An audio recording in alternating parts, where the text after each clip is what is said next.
আমরা একটা সরকারি যে আমাদের অত্যন্ত গুরুত্বপূর্ণ কাজ, যে এই যে এখানে টাইফয়েড টিকাদান ক্যাম্পেইন 2025 21 তারিখে সরকারি মুসলিম মডেল উচ্চ বিদ্যালয়ে আমাদের ক্যাম্পেইন। তোমরা এই ব্যাপারে সবাই জানো? সবাই কি রেজিস্ট্রেশন করছো? রেজিস্ট্রেশন কার্ড আছে?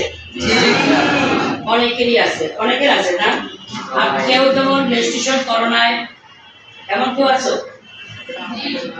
যারা রেজিস্ট্রেশন কার্ড এখনো করো নাই বা যাদের নিবন্ধন নাই, তারা অতি তাড়াতাড়ি এটা করে নিবে, ঠিক আছে?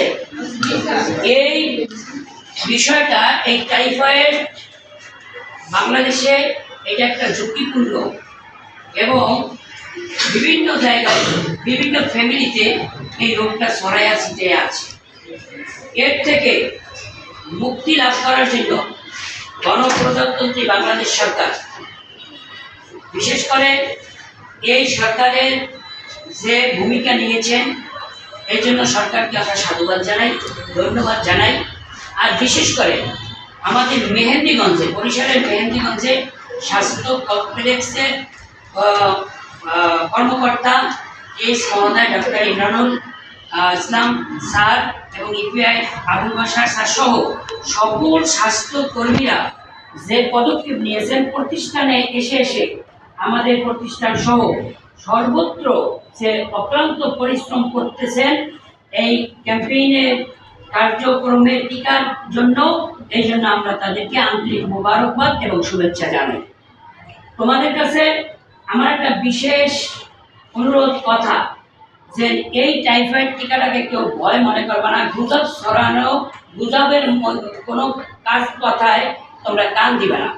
অনেকে মনে করে করোনাকালীন যে সময়ে করোনা টিকার কারণে অনেকের অ্যালার্জি হয়েছে, এরকম একটা কথা ছড়ায়, কিন্তু ওইটা সঠিক নয়। এটা কোনো ঝুঁকিপূর্ণ বা কোনো সাইড এফেক্ট নাই। আর যারা গুজব বলে যেটা শরীয়তে জায়েজ নাই, এটা না জায়েজ, এরকম কোনো গুজবে বা এটা অ্যালার্জি হবে, এটা মারা যেতে পারে, এই গুজবে আমরা কান দিব না। আগামী 21 তারিখ সরকারি মুসলিম মডেল উচ্চ বিদ্যালয়ে আমাদের যে ক্যাম্পেইন হবে, আমরা স্বতঃস্ফূর্তভাবে সবাই আসবো। কেউ সেদিন আবার আমাদের স্কুলে আসা তোমরা বন্ধ রাখবা না, বিরত থাকবা না।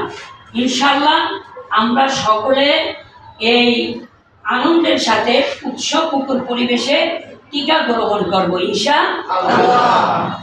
তোমরা সবাই আসবে তো? হাত দাও, সবাই হাত দাও। ধন্যবাদ, হাত নামাও। আর একটা জিনিস, অনেকে মনে করে এটা মনে হয় জায়েজ নাই। কোরআন এবং হাদিসে এই রোগের সেবা হিসাবে কোরআন শরীফে ওয়ানাজ্জিলু মিনাল কুরআনি মা হুয়া শিফাউ ওয়া রাহমাতুল লিল মুমিনিন ওয়ালা ইয়াজিদুল যালিমিনা ইল্লা খাসারা, এটা কোরআনে আয়াত আছে। আবার রাসূলের হাদিস আছে, যখন অসুস্থ হয় তখন তুমি ঔষধ গ্রহণ করো। সেই ঔষধ গ্রহণ করা সুন্নাত রাসূলের হাদিস মোতাবেক। কাজী আমরা এটাকে জাতীয় একটা কাজ মনে করে তোমরাও তোমাদের যারা ঘরে শিশুরা আছে, এলাকায় যারা শিশুরা আসে, ছোট ছাত্র ভাইরা যারা আছে, তাদের সকলের কাছে তোমরা এই বিষয়টা তুলে ধরবা এবং উৎসাহ দিবা, পারবা না? ইনশাআল্লাহ।